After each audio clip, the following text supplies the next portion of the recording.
Bismillahirrahmanirrahim. Assalamualaikum warahmatullahi wabarakatuh. Sahabat-sahabatku semua dimanapun saat ini sahabat-sahabat berada. Jumpa lagi sahabat dengan channel Ya di Eti. Baik sahabat, kita akan menjawab pertanyaan dari subscriber saya atau sobat-sobat di kolom komentar. Yuk.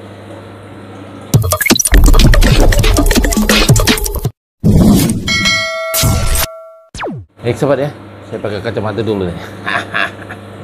Sobat, ini pertanyaan dari Ajipur ya, salah satu sobat kita ya di rumah.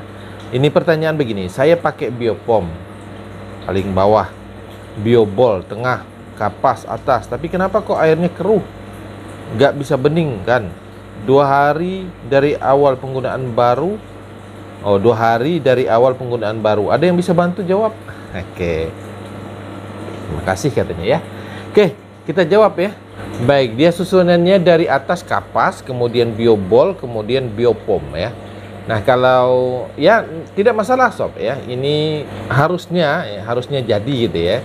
Tapi kalau saya sih tidak terlalu mengoreksi itu ya. Tapi kalau filter saya biasanya itu biobol itu ada di bawah. Dengan asumsi bahwa biobol itu akan terendam oleh air paling tidak setengah.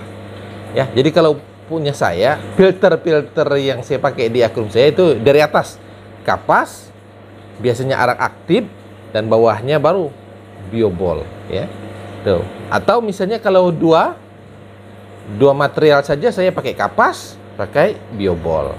Nah, biobol ini selalu saya tempatkan di bawah. Artinya mengharapkan biobol ini paling tidak terendam atau terkena air ya 1/4 atau setengahnya lah ya, terendam oleh air. Nah, itu mengharapkan juga bahwa nanti bakterinya nanti akan mudah gitu, akan lebih cepat berkembang di situ, berkoloni di situ. Nah, jadi pertanyaannya kenapa tidak jernih? Kenapa tidak jernih sudah 2 mingguan? Ya itu tadi, karena bakterinya belum hadir, belum ada di filter itu. Maka harus diusahakan agar bakterinya hadir dulu, ada dulu, berkoloni dulu di filter itu. Caranya ya, kita kalau tidak pakai bakteri starter, maka waktu penungguannya itu sekitar, jarak tunggunya itu sekitar 2 mingguan agar bakterinya itu bisa berkembang di situ atau bakterinya bisa berkoloni di situ.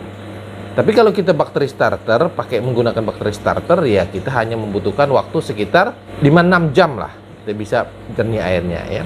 Dan kalau sobat perhatikan ini di akuarium belakang saya ini yang akuarium yang sudah lama filternya ya. Jadi sudah secara otomatis dia sudah ada tersimpan di sini bakteri baiknya dan di akuariumnya, di substrat akuarium. Tapi kalau yang baru sob, maka harus ada waktu tunggunya sekitar 2 minggu untuk menunggu kehadiran bakteri di dalam filter, di dalam akuarium. Begitu ya. Jadi kuncinya itu ada bakteri baik.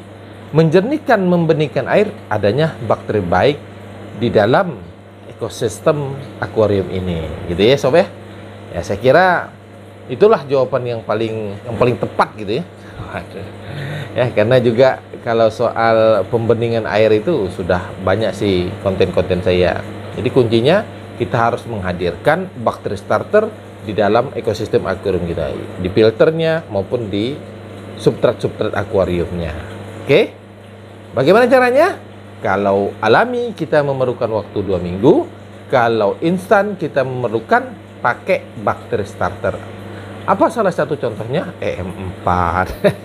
Oke sob ya, demikian ya. Mudah-mudahan bisa terjawab dan mudah-mudahan bisa memuaskan lah untuk menjawab pertanyaan yang ditanyakan oleh subscriber kita tadi. Saya mohon maaf bila ada kata-kata saya yang salah. Saya akhiri, wassalamualaikum warahmatullahi wabarakatuh.